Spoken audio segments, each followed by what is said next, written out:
Next speech, Kiai Agati M.P. Badruzzman, Chief of Indonesian Council of Religious Scholars Constable City. The time is yours. Assalamualaikum warahmatullahi wabarakatuh. Alhamdulillahilladzi anzala al-Qur'an hudan linnas wa bayyinatin minal huda wal furqan. Wassalatu wassalamu ala sayyidi waladi adnan sayyidina Muhammad wa ala alihi wa ashabihi zawil fadli wal irfan. Amma ba'd. Yang sama selama kita hormati dan muliakan, alhamdulillah ada orang tua kita di sini yang mukarram, Syekh Iqbalkan, dan ada juga saudara saya yang mukarram Habib Bakar bin Salim bin Umar, ya Allah bisa hadir setelah kemarin kita ketemu di Masjid Al-Istiqomah untuk maulid Nabi besar Muhammad Sallallahu Alaihi Wasallam. Juga alhamdulillah tentunya akhir mukarram Bapak Haji Khalid Muslim sebagai pimpinan ma'had, alhamdulillah bisa membina para santri putra putri dengan baik. Kita ucapkan jazakumullah ahsanal jazaa. Bapak Ustaz Muhammad Fauzi alhamdulillah hadir, dan para asatiz dan ustazah yang lainnya. Berikut juga para santri putra putri yang saya banggakan. Bapak dan Ibu yang dirahmati oleh Allah Subhanahu wa taala, saya mohon maaf ada lambat kehadiran ke tempat yang mulia ini, dan karena tadi setelah mengisi di Masjid Al-Muhajirin di Mampang dekat Makodim sana, saya juga harus mengisi kajian ulumul Quran di Pondok Murotal yang ada di daerah Panggulan Pengasinan. Jadi dari Pondok Murotal Pengasinan sudah ke rumah lagi langsung ke sini, sehingga agak mohon dimaafkan. Hadirin hadirat yang dimuliakan Allah, saya diminta oleh Akhi Al-Fadil yang Habib Muslim untuk sedikit memberikan tausiah untuk lebih semangat untuk kita menjaga Al-Quran dan menghafal kitab suci Al-Quranul Karim. Bapak Ibu yang dimuliakan Allah, kitab suci Al-Quran adalah kitab yang sangat mulia. Bahkan kita kaji, kita teliti, Allah Subhanahu wa taala sendiri telah memberikan atribut atau mensifati Al-Quran itu sendiri tidak kurang dengan 4 sifat yang sangat mulia. Yang pertama, Allah mensifati Al-Quran dengan majidun, artinya yang mulia, yang agung. Dalam Al-Quran surah Al-Buruj ada firman Allah, bal huwa Qur'anun majid fi lauhin mahfuz. Jadi Quran disifati dengan majid, artinya yang mulia atau yang agung. Yang kedua, Allah mensifati Al-Quran ini dengan karim, seperti dalam Al-Quran surah Al-Waqi'ah ada firman Allah, innahu laqur'anun karim fi kitabim maknun la yamassuhu illa mutahharun. Ada di situ Quran karim, Quran yang mulia. Kemudian Allah Subhanahu wa taala mensifati Al-Quran ini juga dengan aziz, ya, artinya yang mulia. Bahkan di dalam tafsir kita baca pengertian aziz itu artinya adimun nazir, yang tidak ada bandingannya. Ini ada dalam Al-Quran di surah Fussilat. Allah Subhanahu wa taala berfirman, wa innahu lakitabun aziz la ya'tihi al-batilu min bayni yadayhi wa la min khalfihi tanzilun min hakimin hamid. Artinya sungguh Al-Quran ini adalah kitab suci yang mulia, tidak ada bandingannya, ya. La ya'tihil batil min baini yadayhi wa la min khalfihi. Tidak datang kepadanya kebatilan, kepalsuan. Min baini yadayhi, baik yang datangnya di hadapannya, wala min khalfihi, dan tidak datang kepadanya juga dari belakang. Pokoknya tidak ada dalam Al-Quran sesuatu yang batil, yang sia-sia, yang palsu, tapi semuanya hak adalah benar. Al-haq min rabbik fala takunanna minal mumtarin. Kebenaran bersumber dari Tuhanmu, jangan kau termasuk yang ragu. Tanzilun min hakimin hamid. Karena Quran ini diturunkan dari zat Allah, Hakim yang amat bijaksana, Hamid yang amat sangat terpuji. Jadi di dalam ayat tadi Allah mensifati dengan sifat yakni aziz, yang mulia, adimun nazir, yang tidak ada bandingan. Bahkan berkenaan dengan ayat ini, ada seorang ulama dari Mesir berkata bahwa la tadkurul kutubas sawali fa'indahu tola as-sobah fa'akba al-kindila.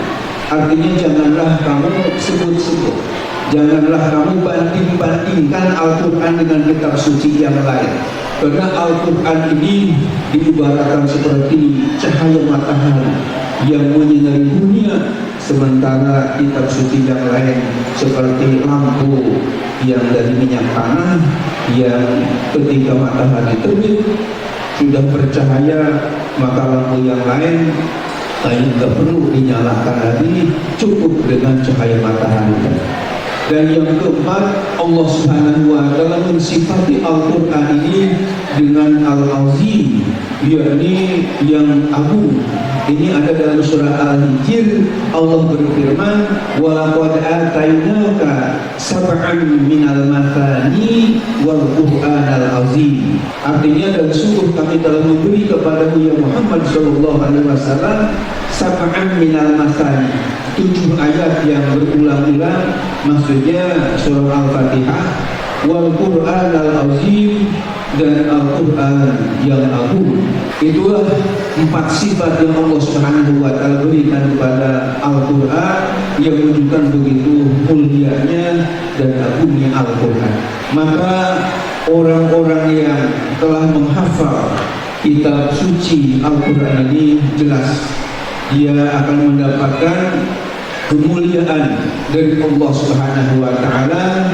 Bahkan orang yang menghafal kitab suci Al-Quran ini sampai 30 juz, ya. Karena ada yang hafal juz 30, ada yang hafal 30 juz. Kita seperti sebentar untuk mendengarkan. Jadi berkaitan dengan Al-Quran yang sangat mulia tadi, saya tentu merasa bangga bahwa para santri putra putri sudah berusaha untuk menghafal ayat-ayat Al-Quran. Yang menghafal ayat-ayat Al-Quran tentu bukan masalah yang ringan, ya. Karena alhamdulillah Al-Fakir sendiri bukan hanya teoritis. Saya sudah menulis di buku saya yang judulnya Umat Bertanya Ulang Menjawab seri A, karena sudah terbit 2 seri. Umat Bertanya Ulang Menjawab diterbitkan oleh Sinar Baru Al-Donsilo di Bandung. Itu yang ada di seri A.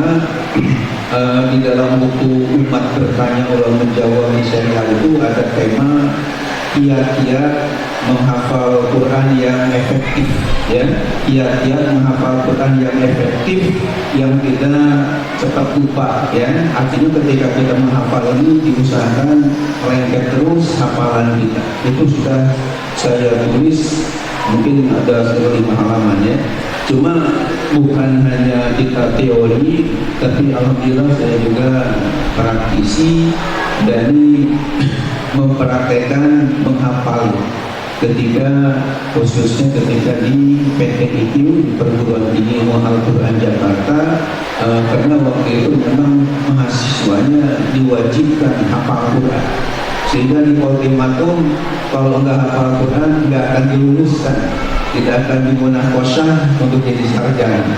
Ya, itu dikasih waktu 5 tahun, ya, karena setiap tahun 6 juz. Al-Quran seluruhnya 30 juz. Nah, ketika kita menghafal itu memang harus betul-betul mohon kepada Allah untuk supaya dimudahkan, dan segala maksiat harus dihindari dengan sungguh-sungguh. Karena ada ungkapan Imam Syafi'i ketika berbicara curhat kepada gurunya Imam Waqid bin Al-Jarrah. Kata Imam Syafi'i berkata, syakautu ila Waqid an su'ihibzi fa arsyadani ila tarkil ma'asi li'anna ilman nurun min ilahi wa nurullahi la yuhda'il asi. Imam Syafi'i yang sangat mulia, bahkan sangat cerdas, menurut riwayat usia 7 tahun dan mengatakan 9 tahun sudah hafal Quran 30 juz, itu pernah berkonsultasi kepada gurunya Imam Waqid bin Al-Jarrah. Syakautu ila Waqid an su'ihibzi, tentang buruknya hafalan saya, artinya suka ada yang keliru. Kenapa? Fa arsyadani ila tarkil ma'asi, mama guru saya memberikan bimbingan kepada saya untuk meninggalkan maksiat. Di anal ilmu, dalam riwayat yang lain di anal hibzo, karena hafalan Quran ini nurut minillah, merupakan cahaya dari Tuhan. Wa nurullah la yuhdal as, dan cahaya Allah Ta'ala ini tidak akan dihadiahkan, tidak akan diberikan kepada orang yang suka maksiat, orang yang suka durhaka kepada Allah Subhanahu wa Ta'ala. Sehingga ketika menghafal Quran itu betul-betul harus kita jaga, jangan sampai mata, telinga, mulut, apalagi makanan yang haram-haram dan sebagai syubhat-syubhat harus dihindari, supaya mudah Al-Quran yang suci tadi masuk dan lengket terus dari hafalannya. Bapak Ibu yang dirahmati Allah, dan orang yang menghafal Quran ini adalah manusia yang betul-betul ittiba kepada Rasulullah Sallallahu Alaihi Wasallam. Karena menurut riwayat sejarah, manusia yang pertama di dunia hafal Al-Quran 30 juz adalah junjungan kita Nabi besar Muhammad Sallallahu Alaihi Wasallam. Karena beliau begitu menerima wahyu, nggak ditulis, nggak dicatat, tapi langsung dihafal. Nazala bihi ruhul amin ala qalbika litakuna minal munzirin bilisanin arabiyyin mubin. Maka orang yang menghafal Quran tadi berarti telah mengikuti jejak langkah Rasulullah Sallallahu Alaihi Wasallam, telah ittiba kepada Rasulullah. Dan ketika orang sudah ittiba kepada Rasulullah Sallallahu Alaihi Wasallam dengan baik, maka akan meraih 2 fadilah yang sangat berharga. Fadilah yang pertama, dia akan mendapatkan mahabbatullah, kecintaan dari Allah.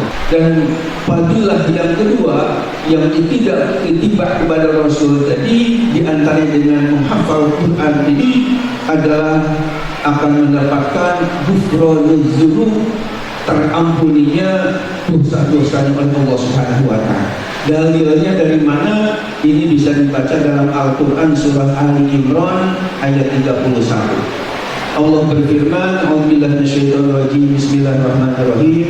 Qul in kuntum tuhibbunallaha fattabi'uni yuhibbukumullahu wa yaghfir lakum dzunubakum wallahu ghafurur rahim. Yang artinya, qul, katakan olehmu ya Muhammad sallallahu alaihi wasallam, in kuntum tuhibbunallaha, jika kalian benar-benar mencintai Allah, fattabi'uni, maka kalian harus ikut kepadaku. Di sini bukan Ahmad bin Yahya Badrul Zaman min Bedahan, ya, tapi ini maksudnya Rasulullah Shallallahu Alaihi Wasallam. Di awal ayatnya, kul, katakan olehmu ya Muhammad. Dan jadi fattabi'uni, maka kalian harus ikut kepada aku, kepada Nabi Muhammad Shallallahu Alaihi Wasallam. Yuhibbukumullah, niscaya Allah pun akan cinta kepada kalian, wa yaghfir lakum dzunubakum, dan Allah pun akan mengampuni dzunubakum, dosa-dosa. Bukan hanya satu dosa, ini jamak taksir istilahnya, dzunub. Kalau mufradnya tunggalnya singularnya dzambun.